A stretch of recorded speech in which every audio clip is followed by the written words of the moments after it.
বসিয়ে দিয়েছে, মনি দিয়ে এসে তুলে নিয়ে চলে গেছে। কি বাবা, দেখো অক্ষর বাবা কি করেছে, ছেলেটাকে এখানে বসিয়ে রেখেছে, এরকম করতে। কত অত্যাচার। তারপরে বাঁশ বাগানের মাথার উপরে চাঁদ উঠেছে, ওই এটা শুনলে ঘুমিয়ে পড়তাম।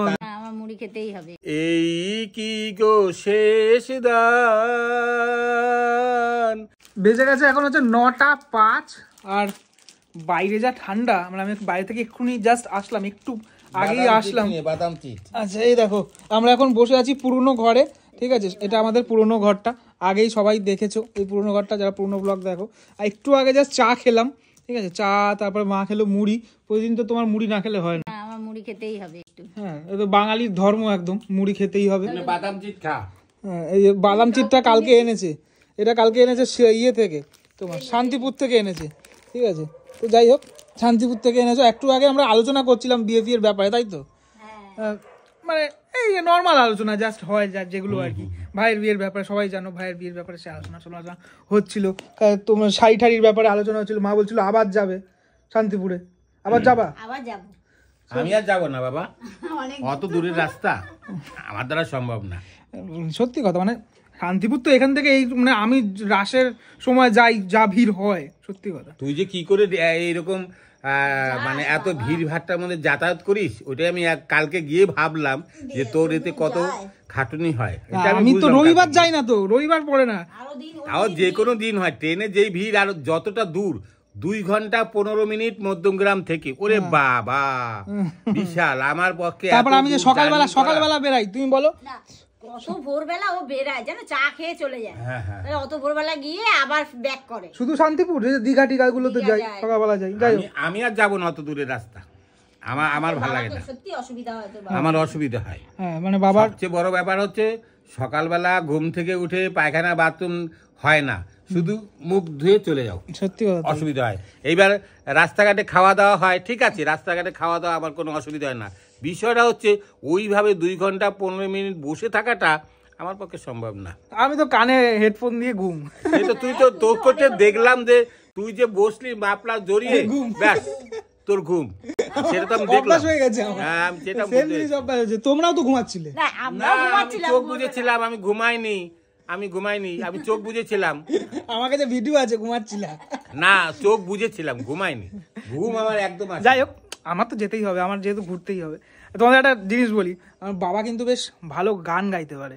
শোনো, আগে গান শোনাতো, ছোটবেলায় গান শোনাতো, এখন গান শোনাতো। তোকে তো সেই পায়ে কোলে তুলে তারপরে সেই গান গেয়ে ঘুমাতাম। সেই তখন ওই যে তোমার ওই স্বামী কাপুরের একটা বই ছিল, কি বইটা, আন্দাজ মনে হয়, বাঁশবাগানের মাথার উপরে। তারপরে বাঁশবাগানের মাথার উপরে চাঁদ উঠেছে, ওই এটা শুনলে ঘুমিয়ে পড়তাম। তারপরে ঘুমিয়ে পড়তো, তারপরে বলতাম রে মামা রে মামা রে মামা, এই সমস্ত গান করতাম ছোটবেলায়। আর তুই গান না শুনলে ঘুমাতিস না, এরকম একটা ব্যাপার ছিল। হ্যাঁ, তারপর তো একদিন আমি গান গেয়ে তোকে ঘুম পাড়াতে হতো। আর তুমি মানে মা যখন ঝিনুক দিয়ে খাওয়াতো তখন আলাদা একটা কথা, এটা পরে বলবো তোমাকে। তারপরে কি তোর মা ঝিনুক দিত, মানে তুই হা করতি না, আর আমি মুখটাকে এরকম করে চেপে রাখতাম, তারপরে হা করতো, তারপরে ওটার মধ্যে ঢুকিয়ে দিত, মুখের মধ্যে ঢুকিয়ে দিত। হ্যাঁ, এইরকম করে। তারপরে তেল মাখার সময় তুই চিল্লাতি।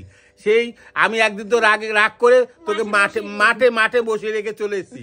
তারপরে ফাঁকা জায়গাটাতে ওইখানে বসিয়ে দিয়েছে, মনি দিয়ে এসে তুলে নিয়ে চলে গেছে। তারপরে সে মনি দিয়ে এসে বলে, ই বাবা, দেখো অক্ষর বাবা কি করেছে, ছেলেটাকে এখানে বসিয়ে রেখেছে, এরকম করতো। কত অত্যাচার, দেখেছো কত অত্যাচার হয়েছে আমার উপর। তাহলে একটা গান শোন, তাহলে তো খালি গলায় গান শোন। চলো শোনো, তোমরা এনজয় করো, শোনো। তুমি আজ কত দূরে করো। এই কি গো শেষ দান, বিরহ দিয়ে গেলে, এই কি গো শেষ দান, মোর আরো কথা ছিল বাকি, আরো প্রেম আরো গান, এই কি গো শেষ দান, বিরহ দিয়ে গেলে, এই কি গো শেষ দান, ক্ষণিকের মালাখানি তবে কেন দিয়েছিলে আনি, ক্ষণিকের মালাখানি তবে কেন দিয়েছিলে আনি, কেন হয়েছিল শুরু হবে যদি অবসান, এই কি গো শেষ দান বিরহ দিয়ে গেলে,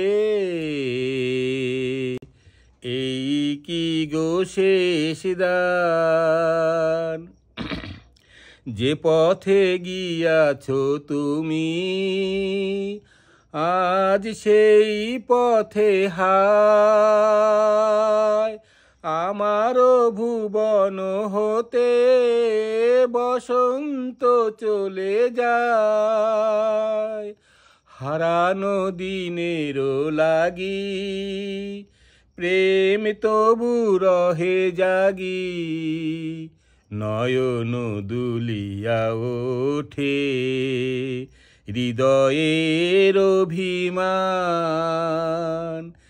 এই কি গো শেষ দান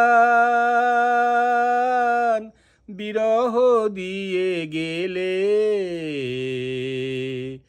এই কি গো শেষ দান, এই কি গো শেষ দান, এই কি গো শেষ দান। বল কেমন হলো? দারুন দারুন। তাহলে খালি গলায় এবার মনে কর বাজনা ভাজনা থাকলে কেমন লাগতো। আমার কিন্তু ছোটবেলার থেকেই গানের একটা নেশা। যেটা বললে যে দান বললে নাকি গান হবে না, ওটা গানও আছে আবার দানও আছে। এই কি গো শেষ দান তারপরে আবার গান।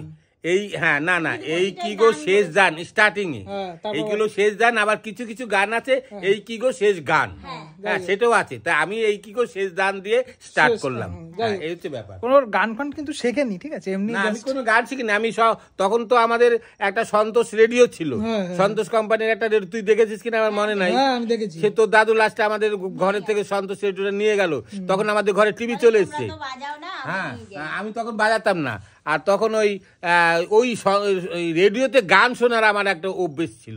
আমি 12টা 1টা পর্যন্ত রেডিওতে গান শুনতাম তখন। আর গান শুনে শুনে আমার মুখস্থ হয়ে যেত গানগুলো, আর গান গেতাম। আর তখন তো সংসারের চাপে, তোরা ছোট, তোরা 2 ভাই ছোট, আর আমি একা সংসারিক লোক, হ্যাঁ আয় রোজগার যা কিছুই করি না কেন একাই, তখন তো আর ওইগুলো হয় না। যাই হোক, এখনো গান গাওয়ার অভ্যেস আছে আমার। আমি সেই এখনো মনে হয় বাথরুমে গিয়ে গান গাই। একটা শখ ছিল বাবার আমার যে একটা হারমোনিয়াম কিনে গান করবো আমরা। তাই গান করবা? তোমার গিটার আছে তো, গিটার গাইবা। গিটার আছে, ছেলের বউ আছে, আসবে, গান করবা, অসুবিধার কি আছে? হারমোনিয়াম কিনে একটা ইচ্ছা। আজকে জাস্ট তোমাদের এই চায়ের আড্ডাটা তোমাদেরকে দেখালাম। কেমন লাগলো ভিডিওটা?